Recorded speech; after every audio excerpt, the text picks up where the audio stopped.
He came up to me, no bra on, but in fact, it's at my tummy. So no, I'm not pregnant. I just have droopy boobs and my stickum bra sitting at my navel. Calm Down with Erin and Charissa is a production of iHeartRadio. What's happening, everyone? Howdy, y'all.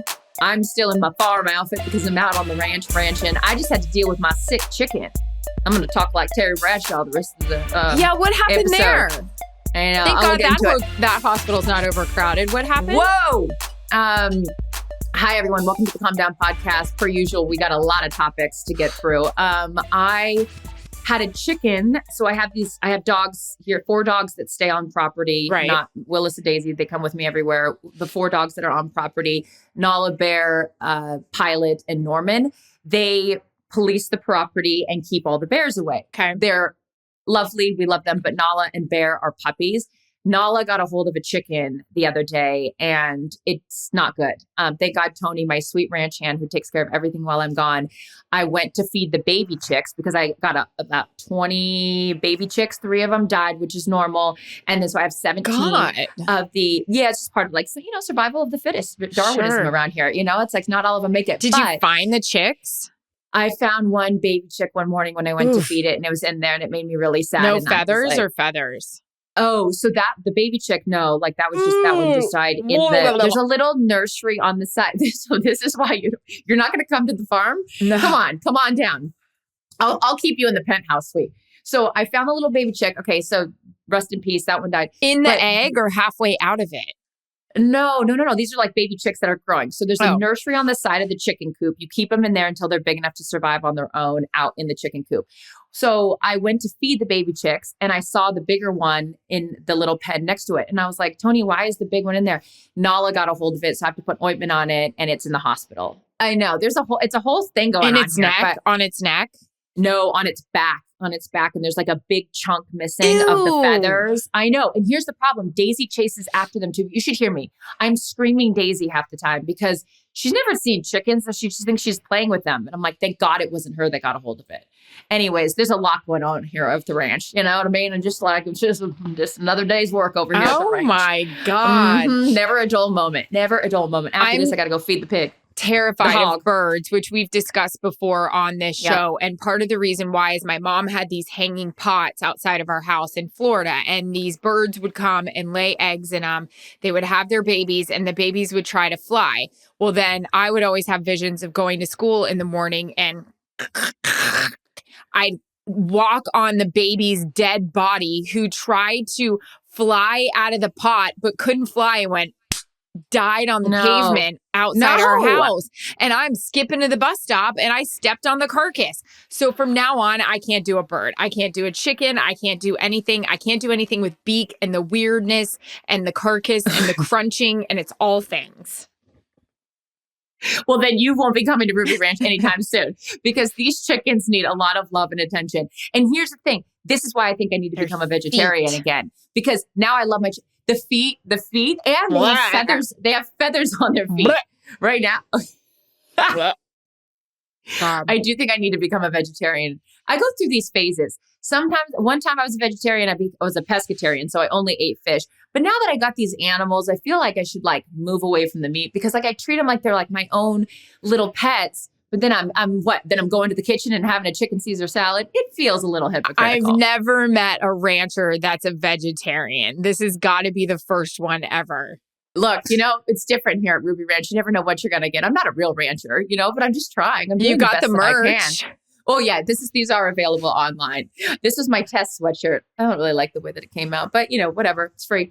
What else is happening? Oh, from our pregame, I was hot and bothered. For those of you guys that don't know, we do a little pregame. We answer some of your guys' questions, and it comes out on Tuesday. Or is it Monday? Monday, excuse me. You just lose track of days. Sure do at the Ruby Ranch. Trying to stay away from those chickens with chunks missing. That sounds great. It's just heaven. Is this Iowa? No, it's heaven. Okay, so I'm fired up, and I won't get into the nuances because, well... Speaking of, is this Iowa? No, it's heaven. Yeah. Yeah, exactly. I'd rather die. So I can't get into all my thoughts, but God, I wish I could. Okay. But the thoughts I do want to get into is we were talking about our favorite characters on Yellowstone. One of our wonderful listeners asked a question about who was our favorite.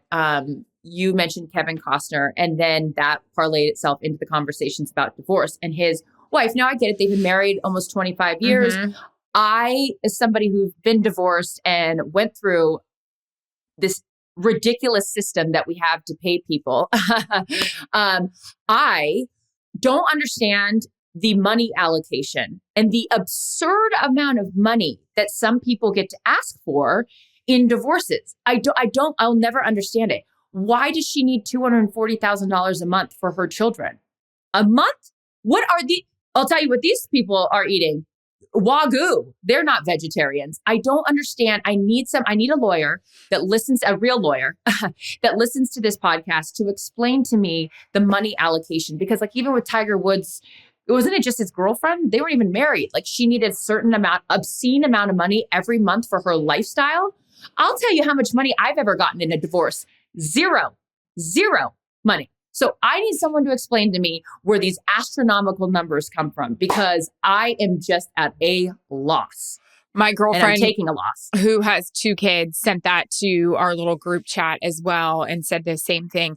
My only thought is, I mean, I just got done listening to somebody tell us how expensive high school is or schooling. So maybe that takes a good chunk of it, their extracurricular activities. Who knows what they have in their lifestyle there? But somebody was telling us some cray number a year about and how much their school costs. So I don't know how many kids they have. No idea, but yeah.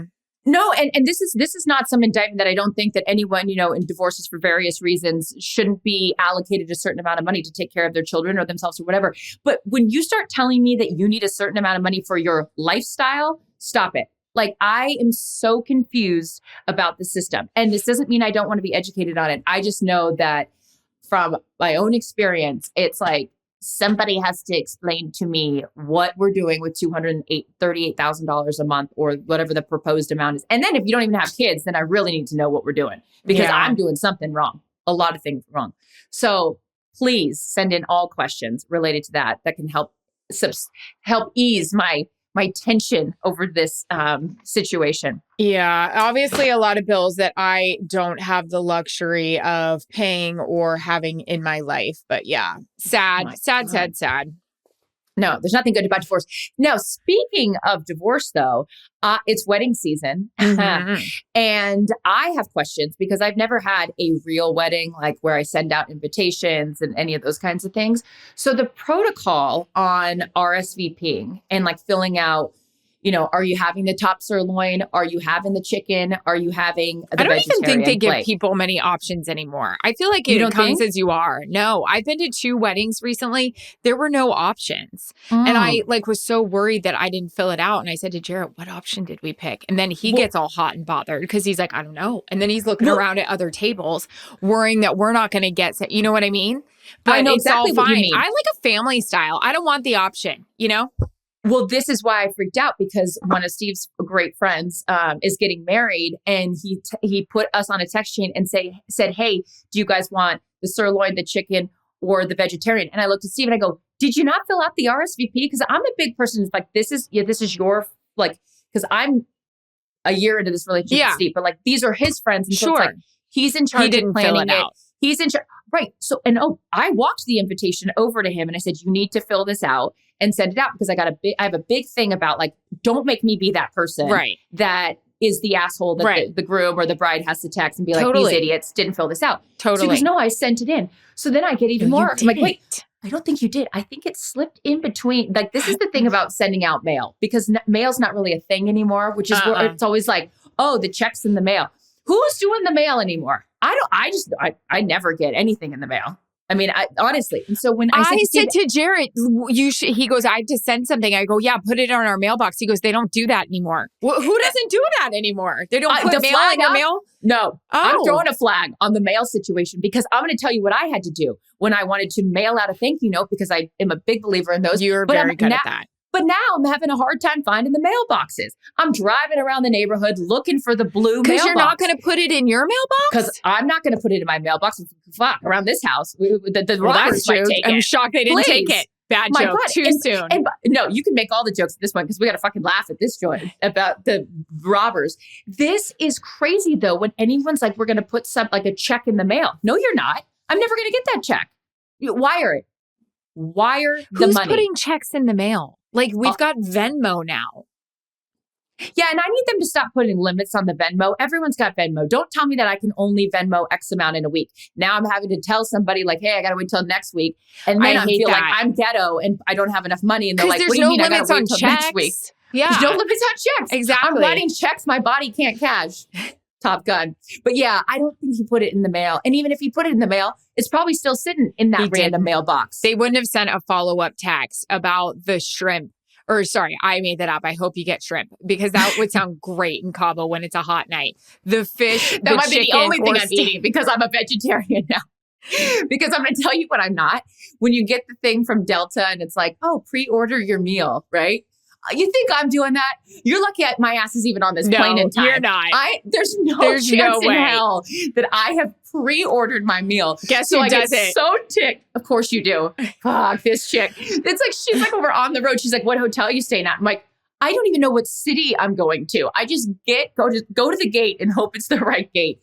You are so organized with all of that stuff. But I get very, very worried that I don't know which way they're taking the order. Are they coming from the front or are they coming from the back? It has to do with your number, and I haven't paid attention. So you know what? I've got a lot of status. I've lived my life on a plane. I haven't had kids or a long marriage because I've been on fucking Delta, American Airlines, or United losing my purses. Have to pay child support right now, do you? No, you don't. Exactly. But if I don't want the gross meat option, short rib option gone because I may want a little nibble of it, I want it there. So I'm ordering it before. Well, but see, that's exactly the problem is that I sit here and complain when she gets back to me in 5D. Sure. And she's like, ooh, this is what I love. She comes back, she's like, would you like that? Oh, all we have left is the morning oats. What? What happened to the omelet? We don't have any egg option around here. That's because you didn't pre-order, Mrs. 360. Look, I don't like to brag, but I am a 360 member, and I want them to start greeting me that way. I don't want them to say to me, "Thank you so much for being a diamond." I'm a 360, and you know what I'm going to start saying? I'm a 360 because that membership is only year to year, and mine's up in March, so I only got a certain amount of time to really soak that thing in. A 360, start calling me by what I am. You know what I'm going to call Elite. it? Bullshit. I have 2 million on Delta, not a 360. I got 2 million on American, not a whatever Concierge American. Yeah. Why am I getting because you're picky about your meal. Because you're picky about your meal. I'm not picky about my meal. I follow the rules. I follow the rules. They asked me if I want to pre-order. Sure do. You sent the email. Why wouldn't I? I say, give me the scraps. I'm just happy to be here. And that's 5D. why you're a 360. That's bullshit. Because I am amenable. Amenable. I'm malleable. Amenable. I got to freshen up on my vocab.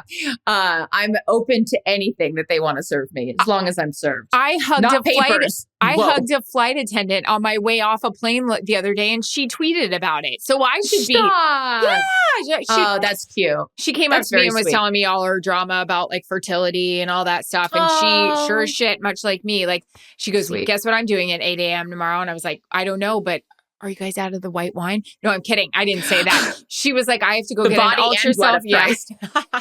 The blood of Jesus Christ. So then I was like, good luck. And then I gave her a hug. And then she was like, Erin and Charissa, so nice. And I was like, man, you caught me on a good day. When you had my food option, now make me a Delta 360 and I'll really pass out the love. Make me a bicycle clown. No, that's very sweet. And I love that you have always advocated for flight attendants because they're the people that think that they're just there to serve them. Not me. I'll take those cold oats. You go ahead. You know what? The sun chips, though, we got to start rotating that snack basket. I don't want to see the sun chips anymore. Okay. Oh, I don't fall like they even have those anymore. What flight are you on? Maybe that's what they offer. 360. The 360. Yeah. All right. Next. So those are our perils with there's always going to be a flight story or a travel story when it involves us. But going back to the wedding thing real quick, and I would love your guys' advice. Are your listeners, are you still with us? Oh, yeah. Okay. It is So I have a real thing because, again, as we've learned anything from me, I'm not a plan ahead gal. Right. What tipped you off? Yeah. Start from the beginning. So I had this wedding to go to, but it's a black tie wedding in Mexico in July. What are we wearing? This gets real. Like, are we wearing a black dress? Are we wearing not a black dress because it's July? Like, do you wear a short dress? Then that's not black tie. I also don't want to show up and be like the girl, because this isn't my friend group. It's like Steve's friend group that I only met. We met when we were on vacation like once or twice. So it's like, you don't want to show up and be like, whoa, where does she think she's going? The Oscars? Like, how am I gauging what to wear at something like this? Well, two things I'll tell you to definitely pack in your bag: a travel stick of deodorant, because everybody's going to be hunting for one. Because I don't care. You're sitting there at the vows and you're like doing, one of these, like try to look like you're wiping something off, and then you're sniffing your pants. And then a travel size. I've done this before, the stretch. Oh yeah. Where you got to get it back in. Yeah. Yep. I've done it all. And then a travel size thing of perfume as well, so you can spray it on perfume, yourself. Yeah. But I've done the spray of perfume. If I don't have the travel deodorant, I always do the spray into the arm. For your follicles. Now we're stinging. Yeah. Well, that's the last thing I'm worried about, because I'm going to have no friends, and it's going to be bad for my relationship if I smell bad. So I'd rather deal with the follicles at another time and get right up in there. I'll tell you when you'll be dealing with them at the pool the next morning when you go to lift your arm and you've got a red ringworm thing because it's eaten into your follicles, and then you can't shave. Is that a rash? And then you try to put deodorant on and it's stinging, and then you're just at the pool with your arms down the whole time. It's a real thing. There's always something. So what am I wearing? I'm packing deodorant. I'm packing perfume. Hope those are already packed. I do know that much about life. Stop me if you've heard this before. Long, flowy. Okay. Yeah. Backless? I mean, I wouldn't care what we were doing at that point. I would want the least amount of clothes on my body in July in Cabo. You know what my problem is, you better too? hope you don't have a stick-on bra, because that thing's going to be at your knees. Sliding right off. Oh, there's no chance. It's going to be sweating on. Yeah. Oh, yeah. The stick bra is really interesting. How about when you have to, are we folding them together? Then we're, having latching it with the weird clasp. Weird clasp. What's that clasp? Mm-hmm. I don't like that clasp at all. And it's so ugly. And there's no time where it's like, I've tried to take that off to be sexy. And it's it's what it is. Okay. Or you get the petals that are leaving the mark on and the then nipple. You can't keep those, you can't get them off. And then you've cut yourself, you've ripped your areola right off. Yeah. Did I say that? I will tell you, I do have a story of pre-meeting Jared Stoll, single, obviously. Had to go to an event. There was a guy there I may or may not have been interested in, was wearing a backless jumpsuit because I thought I looked so cool. Adorable. Did the stick-on bra, was so nervous to see him. By the time I saw him, the thing had fallen into my stomach because I started sweating my boobs and my stomach. So yeah, fell right off, and he came up to me, no bra on, but in fact, it's at my tummy. So no, I'm not pregnant. I just have droopy boobs and my stick-on bra sitting at my navel. Who wants to now who's at my table? Okay. Table number 4. Come on over here. We're serving the shrimp. Well, at least you were wearing a bra, because to your wedding, because again, I don't plan ahead. I went and got this dress and I thought it was so cute. Never tried it on, because why would I do that? I just get it in the mail. I'm like, oh, this is adorable. Throw it in the suitcase.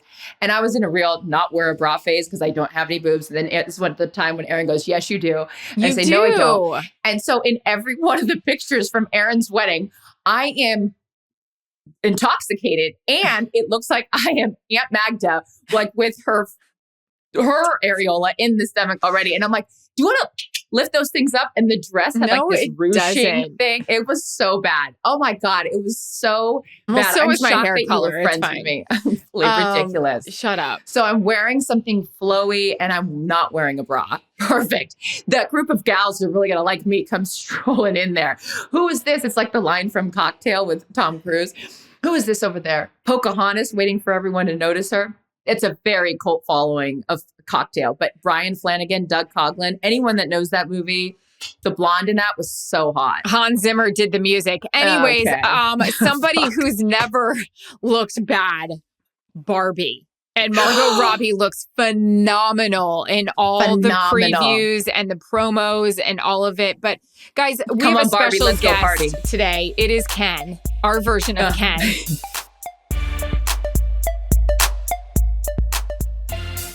He does look like Ken, except with brown hair. But his name is Ryan. If I look like Ryan Gosling, then I must have been doing something wrong with my career.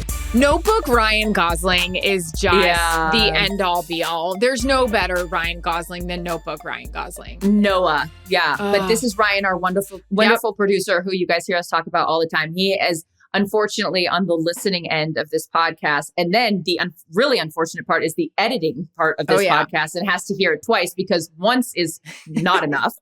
But Ryan, we were talking before we came on here about the movie Barbie. And then we're like, well, we need you to come on and explain your position because we're on the other side of this argument. So Rye, as a wonderful producer, set up the conversation, the topic, and let's debate. Look, I think it's fairly obvious. I don't think it's on the target demo for what this movie is supposed to be, the audience they're looking for. But I just don't get it. Like, I don't understand what this is about. Like, I know Barbie, a very popular doll and toy from, decades now.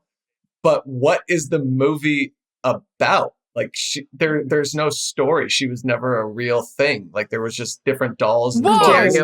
How dare you? Are you insane? Like Transformers, it's like good versus bad. Same thing with G.I. Joe. So, like, is there some villain in the Barbie universe that I'm unaware of? Yes. Okay. Yes. See, my sister played with Barbies, but I never knew all this. Well, yeah, because no, there's no villain in her world, in Barbie world, except for Skipper when she was trying to be. That's just jealous. Who's Skipper? No, yeah. Well, sit down and stay a while. Oh, can't wait. Her sister. But no, I think was it her sister? Yeah, it's her younger sister, Skipper. But I think that Skipper should be upset with her parents for calling her that. No, I'm kidding. For any of our listeners named Skipper, I think what they're doing. All of you. If your name is Skipper, I will give you $238,000 a month in alimony because I don't know. Show me your birth certificate and your parents' first card because I need to know what's happening there. I think there's a twist with this whole Barbie movie. I may have made this up in my head or thought I watched 60 Minutes and it told me, but I think it's almost like got a Little Mermaid twist to it. She wants to be a real person, get out of Barbie world. I think maybe she's in California. I bet if you know anything about California, there's a few villains. No, I'm kidding. But yeah, something that like kind of, I don't know, puts Barbie in danger. Maybe Ken's messing around on the side, See, exactly. So I was going to say, Ryan, so as someone who played with Barbies way too long, I think I've told the story on this podcast that my sister dated the quarterback of the high school football team and Brad Gerber was his name. Whoa. And he walked in and I was playing with Barbies and I was 15 years old. That is way too old. Again, everyone do what you want. I'm just saying it was too old for me. And my parents should have told me to stop. But I was playing with Barbies for a long time because it's a fantasy world. It's like, you've got this.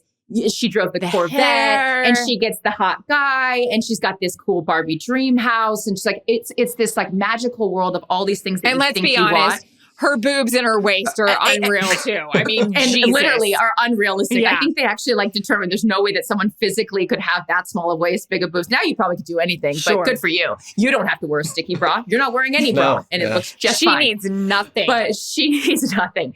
But yeah, there's going to for sure be storylines because everything about her life was this enviable thing as like a little girl where it's like you wanted to be Barbie and live in this imaginary world. I'm with Erin though. She's got to try to get out of the imaginary world and become like a real person. Okay, right? but why do you want to see? Okay, if this is the plot, why is she? It's the childhood lore. Why is she leaving the perfect world? Why doesn't she just want to stay put and be happily ever after with Ken? We'll find out. That's why you got to watch, Ryan. We don't know. I think Ken's cheating on her. I think that's what happened. Probably. Okay. Yeah. Okay. Listen, something's going to happen. My wife's all in. My wife loves Margot Robbie. Friend. She wants to see it. Oh, so she's so hot. It's clearly so a thing. hot. I just can't understand what could be going on here. That's so intriguing.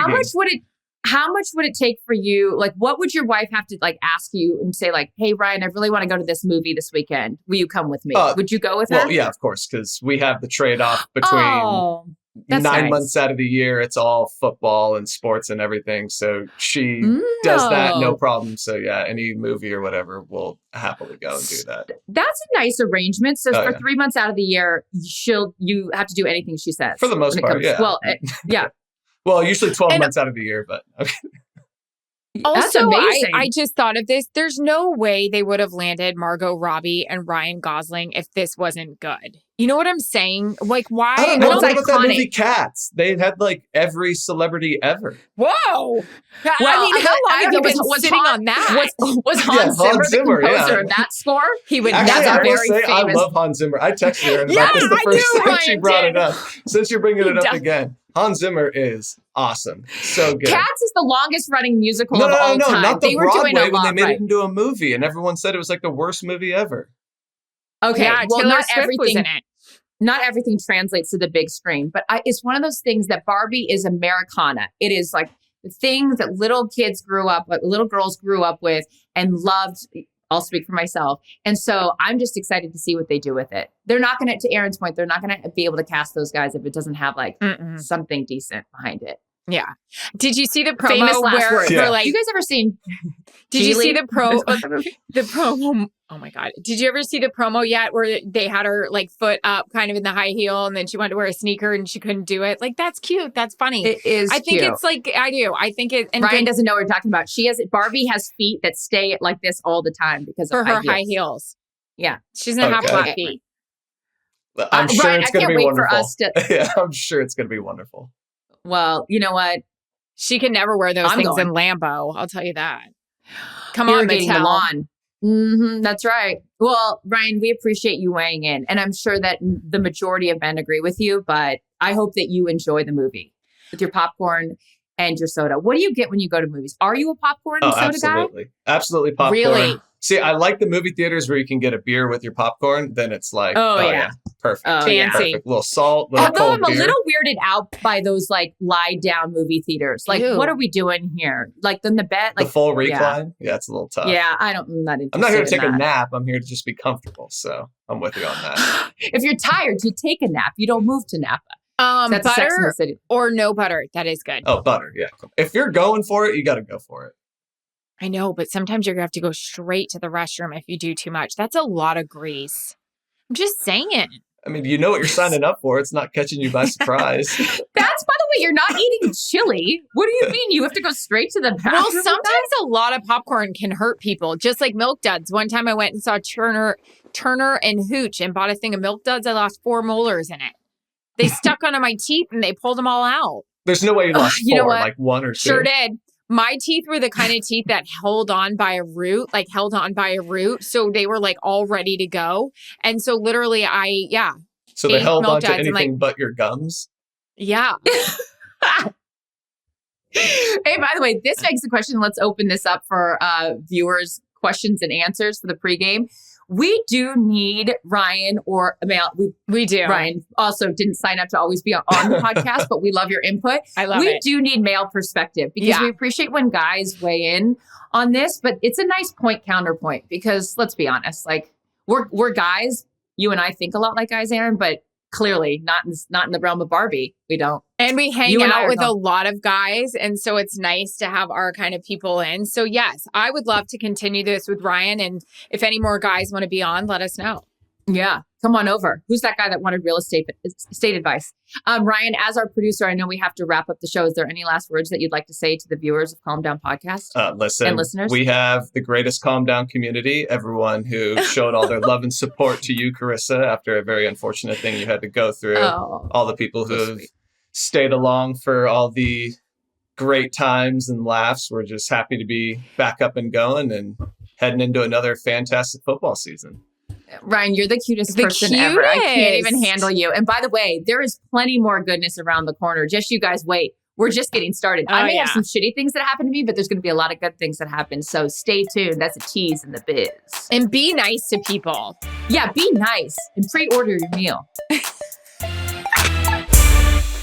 Calm Down with Erin and Charissa is a production of iHeartRadio. For more podcasts from iHeartRadio, visit the iHeartRadio app, Apple Podcasts, or wherever you get your podcasts.